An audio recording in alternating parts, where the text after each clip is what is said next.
राजा उत्तानपाद ब्रह्मा जी के मानस पुत्र स्वयंभू मनु के पुत्र थे। उनकी सुनीति एवं सुरुचि नामक 2 पत्नियां थीं। उन्हें सुनीति से ध्रुव एवं सुरुचि से उत्तम नामक पुत्र प्राप्त हुए। वह दोनों राजकुमारों से समान प्रेम करते थे। यद्यपि सुनीति ध्रुव के साथ साथ उत्तम को भी अपना पुत्र मानती थी, तथापि रानी सुरुचि ध्रुव और सुनीति से ईर्ष्या और घृणा करती थी। वह सदा उन्हें नीचा दिखाने के अवसर ढूंढती रहती थी। एक बार उत्तानपाद उत्तम को गोद में लिए प्यार कर रहे थे, तभी ध्रुव भी वहां आ गया। उत्तम को पिता की गोद में बैठा देखकर वह भी उनकी गोद में जा बैठा। यह बात सुरुचि को नहीं जची। उसने ध्रुव को पिता की गोद से नीचे खींचकर कटु वचन सुनाए। ध्रुव रोता हुआ माता सुनीति के पास गया और सब कुछ बता दिया। वह उसे समझाते हुए बोली, वत्स, भले ही कोई तुम्हारा अपमान करे, किंतु तुम अपने मन में दूसरों के लिए अमंगल की इच्छा कभी मत करना।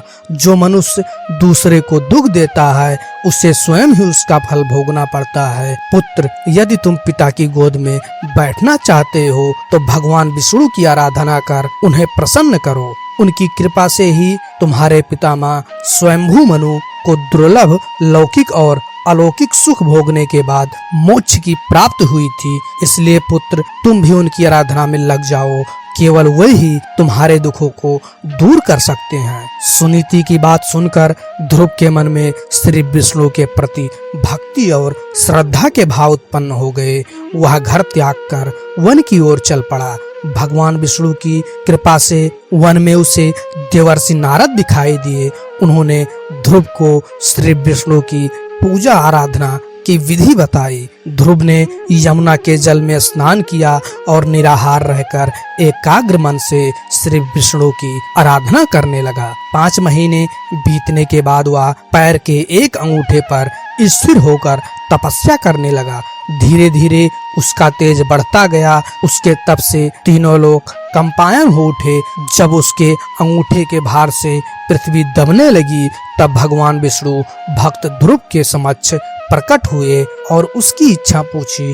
ध्रुव भाव विभोर होकर बोला, भगवान, जब मेरी माता सुरुचि ने अपमानजनक शब्द कहकर मुझे पिता की गोद से उतार दिया था, तब माता सुनीति के कहने पर मैंने मन ही मन यह निश्चय किया था कि जो परब्रह्मा भगवान श्री विष्णु इस संपूर्ण जगत के पिता हैं, जिनके लिए सभी जीवन एक समान है, अब मैं केवल उनकी गोद में बैठूंगा।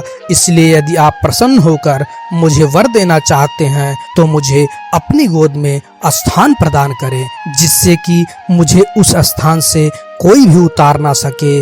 मेरी केवल इतनी सी अभिलाषा है। श्री विष्णु बोले, वत्स, तुमने केवल मेरा स्नेह प्राप्त करने के लिए इतना कठोर तप किया है, इसलिए तुम्हारी निस्वार्थ भक्ति से प्रसन्न होकर मैं तुम्हें ऐसा स्थान प्रदान करूंगा जिसे आज तक कोई प्राप्त नहीं कर सका। यह ब्रह्मांड मेरा अंश और आकाश मेरी गोद है। मैं तुम्हें अपनी गोद में स्थान प्रदान करता हूँ। आज से तुम ध्रुव नामक तारे के रूप में स्थापित होकर ब्रह्मांड को प्रकाशमान करोगे। इसके आगे श्री विष्णु ने कहा, तुम्हारा पद सप्त ऋषियों से भी बड़ा होगा और वे सदा तुम्हारी परिक्रमा करेंगे। जब तक यह ब्रह्मांड रहेगा, कोई भी तुम्हें इस स्थान से नहीं हटा सकेगा। वत्स, अब तुम घर लौट जाओ। कुछ समय के बाद तुम्हारे पिता तुम्हें राज सौंपकर वन में चले जाएंगे। पृथ्वी पर 36,000 वर्षों तक धर्म पूर्वक राज्य भोग कर अंत में तुम मेरे पास आओगे। इतना कहकर भगवान विष्णु अंतर्ध्यान हो गए।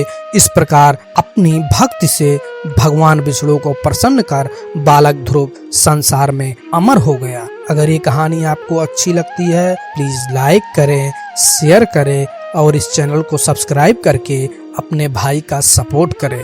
Thank you. जय माता दी, जय श्री कृष्णा, जय हिंद दोस्तों।